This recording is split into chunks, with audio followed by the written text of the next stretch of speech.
എൻ്റെ പൊന്നെ ഇതൊക്കെ ഇത് മൊത്തത്തിൽ പോയിരിക്കുന്ന ഫോണാണ് കേട്ടോ. നമസ്കാരം, ഇന്നൊരു വ്യത്യസ്തമായ ഒരു വീഡിയോ ആണ്. ഞാനിപ്പോൾ ഉള്ളത് പാലാരിവട്ടത്തുള്ള ഐഹബ് എന്ന് പറഞ്ഞ mobile sales and service centre ഷോപ്പിൻ്റെ മുമ്പിലാണ്. നമ്മുടെ സുജിത് ഭക്തനുണ്ടല്ലോ, വ്ളോഗർ സുജിത്തേട്ടെന്ന് വിളിക്കും. അതിന് പുള്ളിക്ക് നേരെ പുള്ളിയുടെ ഫോൺ സർവീസായിട്ട് വന്ന സമയത്ത് തന്നെ നമ്മളുടെ ഡീലിങ്ങും അതുപോലെ തന്നെ മറ്റാർക്കും ഇല്ലാത്തൊരു പ്രത്യേകത നമ്മുടെ വിസിബിൾ സർവീസ് സെൻ്ററാണ്, ഓപ്പൺ സർവീസ് സെൻ്ററാണ്. ഫോൺ സർവീസ് ചെയ്യാൻ കൊടുത്തിരിക്കുന്ന സ്ഥലത്ത് സർവീസ് ചെയ്യുന്നത് കാണാം എന്നുള്ളതാണ് ഇവിടുത്തെ പ്രത്യേകത. ഒരു കസ്റ്റമർ അവരുടെ ഫോണായിട്ട് വരുന്ന സമയത്ത് അവരുടെ ഫോൺ എന്താ ചെയ്യുന്നത് എന്നുള്ളത് കസ്റ്റമർക്ക് നേരിട്ട് കാണാൻ പറ്റും. അവരുടെ പ്രൈവസിക്ക് നമ്മൾ അത്രയും വില കൊടുക്കുന്നുണ്ട്. അപ്പോൾ ആ രീതിയിലൊക്കെ ഉള്ളത് കണ്ടപ്പോൾ പുള്ളിക്ക് തന്നെ താല്പര്യം തോന്നി. അപ്പോൾ പുള്ളിനോട് തന്നെ ചോദിച്ചു നമുക്കൊരു വീഡിയോ ചെയ്ത് തരാൻ പറ്റുമോ എന്നുള്ള രീതിയിൽ. പിന്നെ പുള്ളി നമുക്ക് പ്രൊമോഷൻ വീഡിയോ കാര്യങ്ങളെല്ലാം ചെയ്തു തന്നു. വീഡിയോ എല്ലാം ഔട്ടായി. പിറ്റേ ദിവസം ഞാൻ രാവിലെ വന്ന് ഷോപ്പ് തുറക്കുമ്പോൾ കാണുന്നത് പാലക്കാട് നിന്നുണ്ടായിരുന്നു കസ്റ്റമർ. 9-10 മണിക്കായി ഷോപ്പ് തുറക്കാറ്.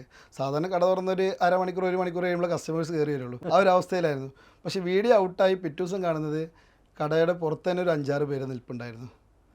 അവിടുന്ന് അങ്ങോട്ട് പിക്ചർ മൊത്തത്തിൽ മാറി തുടങ്ങി. നമുക്ക് ആ ഒരു കാരണം പാലക്കാട് അതുപോലെ കോട്ടയം അവിടെ നിന്ന് ലോങ്ങിൽ നിന്ന് എല്ലാ കസ്റ്റമേഴ്സ് എത്തി തുടങ്ങിയത് കണ്ടപ്പോൾ നമ്മൾ നല്ല രീതിയിൽ തന്നെ എന്ത് ചെയ്തു, നമ്മൾ ബ്രാഞ്ചുകൾ വിപുലീകരിക്കുക എന്നുള്ള രീതിയിൽ മറ്റു സ്ഥലങ്ങളിലോട്ട് നമ്മൾ ബ്രാഞ്ചുകൾ എസ്റ്റാബ്ലിഷ് ചെയ്തു. ഈ ഭക്തന്റെ കസ്റ്റമർ വന്നപ്പോൾ മനസ്സിലായി ഇതിന് നാട്ടിലൊക്കെ സ്വീകാര്യത. ആളുകൾ അറിയാത്തതിൻ്റെ ഒരു പ്രശ്നം മാത്രമേ ഉള്ളൂ എന്നുള്ളത് മനസ്സിലായി.